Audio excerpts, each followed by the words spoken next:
देवज्ञ पंडित R.K. Chaudhary जी, जो भागलपुर के नाम से फेमस हैं।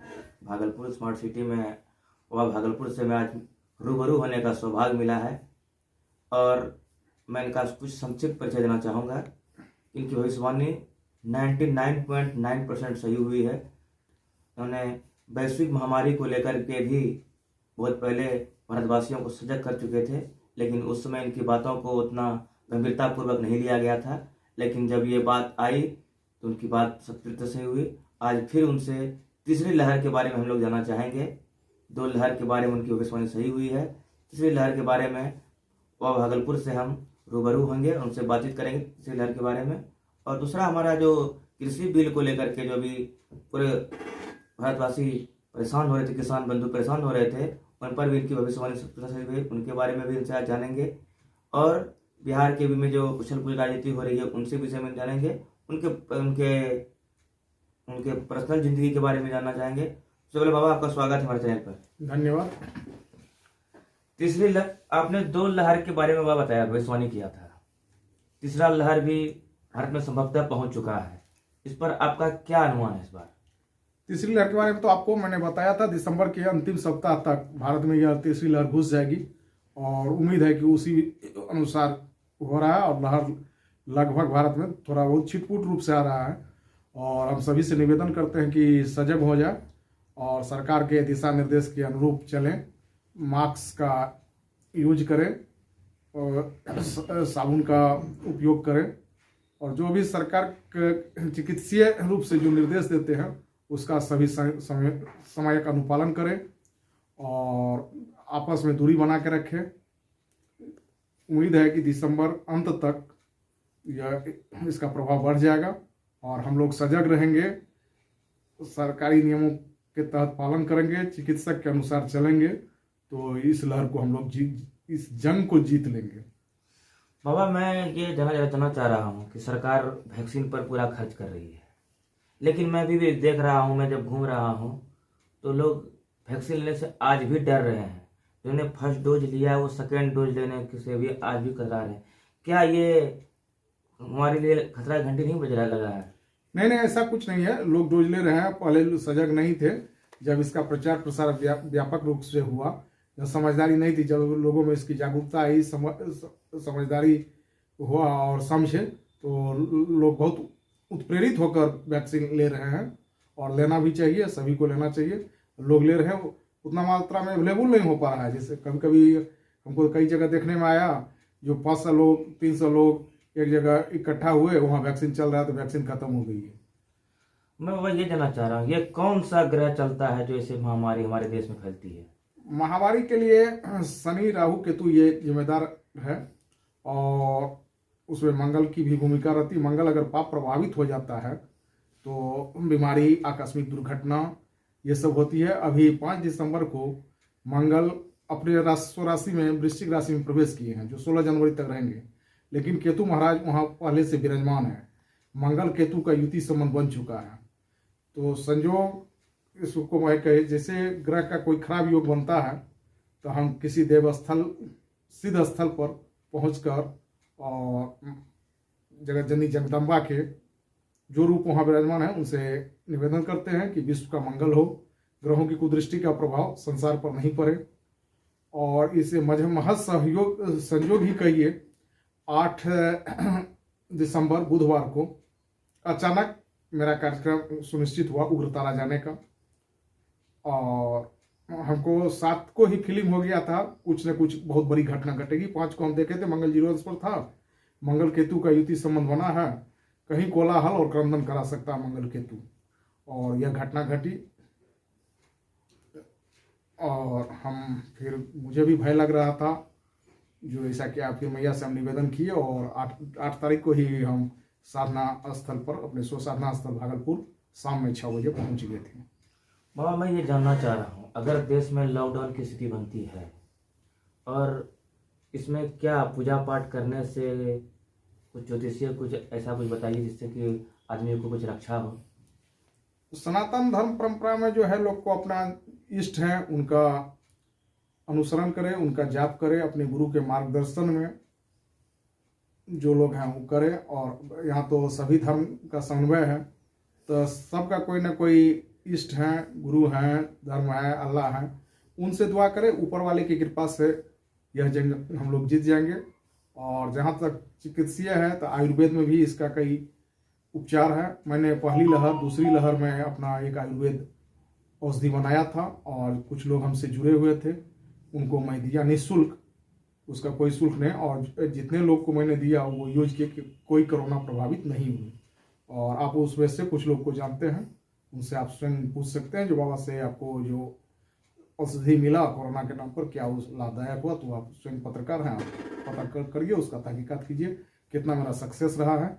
मेरे अनुसार 110% सक्सेस रहा है। जिनको जिनको दिए किसी को उसको है क्या, उसको हर 10-20 मिनट पर सूंघना है, सूंघते रहना। कोरोना काल में कहीं बाहर गए तब सूंघ लिए, घर आए तो हाथ पैर धो के फिर सूंघते रहे, उसको दोनों नाक से अनुलोम विलोम की तरह सूंघना है, और उससे आप कोरोना से इफेक्टेड नहीं होंगे।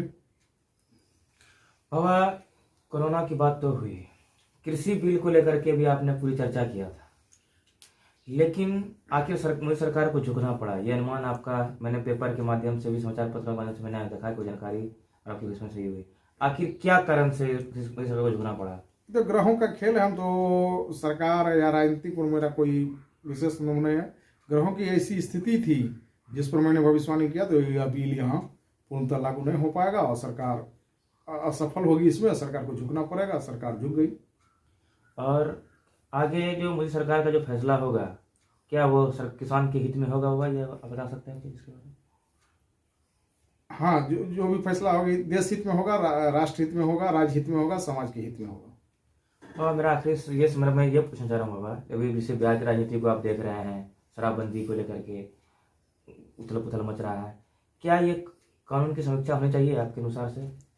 निश्चित इस कानून की समीक्षा होनी चाहिए और विहित योजना बना के और योजनाबद्ध ढंग से इसको लागू करना चाहिए। अभी जो हो रहा है, सरकार को राजस्व की क्षति हो रही है इससे, और धरैये से जो 2 रुपया का चीज़ 50 रुपया बिक रहा है, जिसके वजह से सरकार को चूना लग रहा है।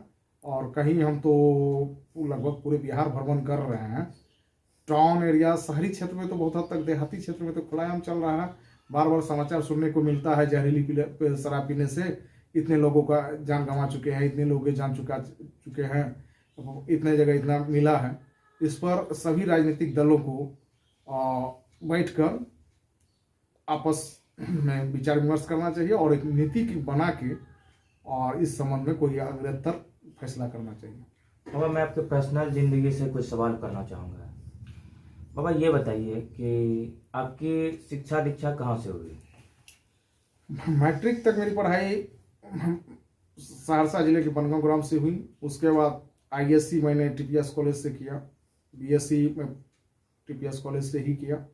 और उसके बाद फिर हम बैंकिंग का और विभिन्न परीक्षा पहले तो मैंने मेडिकल का आईएससी के बाद कुछ मेडिकल का तैयारी किया था, लेकिन उसमें मुझे सफलता नहीं मिली। लास्ट में हमको डेंटल मिल रहा था, मैंने उसको पसंद नहीं किया।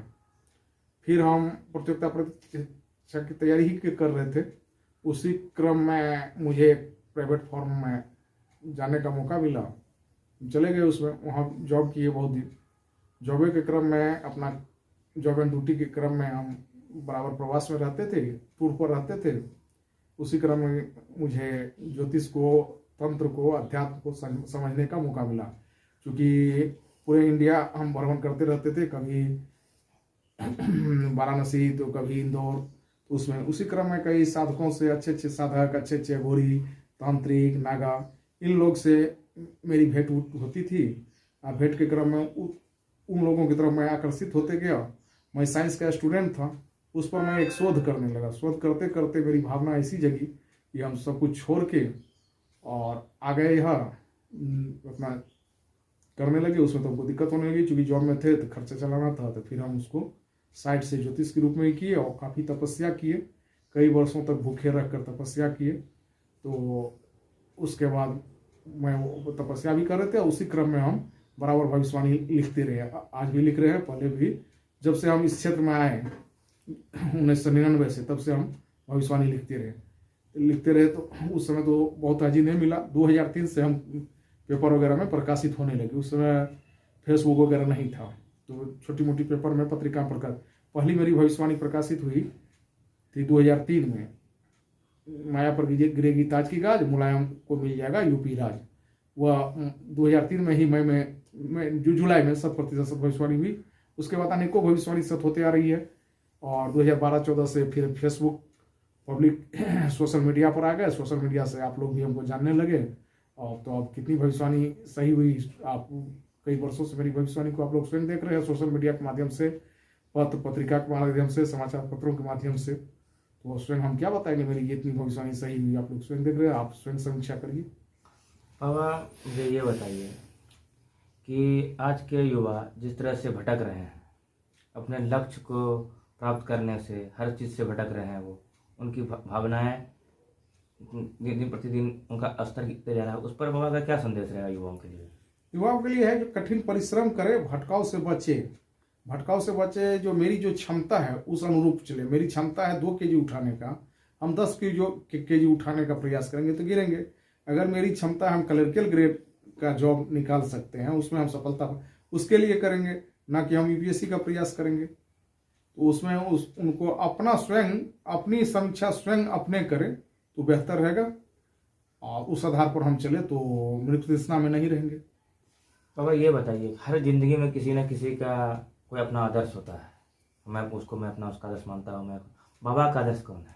आदि गुरु शंकराचार्य, स्वामी रामकृष्ण परमहंस जी, ये दोनों मेरे आदर्श रहे हैं। वैसे तो भगवान राम रहे, भगवान राम तो स्वयं भगवान विष्णु के अवतार थे, राजा दशरथ के पुत्र थे, मर्यादा पुरुष थे, तो उनका संयोग भी ऐसा है।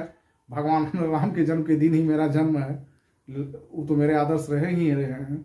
आदि गुरु शंकराचार्य की जीवनी से मुझे बहुत कुछ सीख मिला है। स्वामी रामकृष्ण परमहंस से मुझे भक्ति की ओर जाने का प्रेरणा मिला है। के बारे में बाबा जिन्होंने आपने बताया है, उनके बारे में युवाओं को क्या संदेश देंगे? एक लाइन में बाबा बताइए मुझे। अपना लक्ष्य निर्धारित करना चाहिए, एक लक्ष्य पर बको ध्यान रहना चाहिए, बगुला की भांति ध्यान केंद्रित करना चाहिए। बहुत बहुत धन्यवाद बाबा। धन्यवाद। जय मां।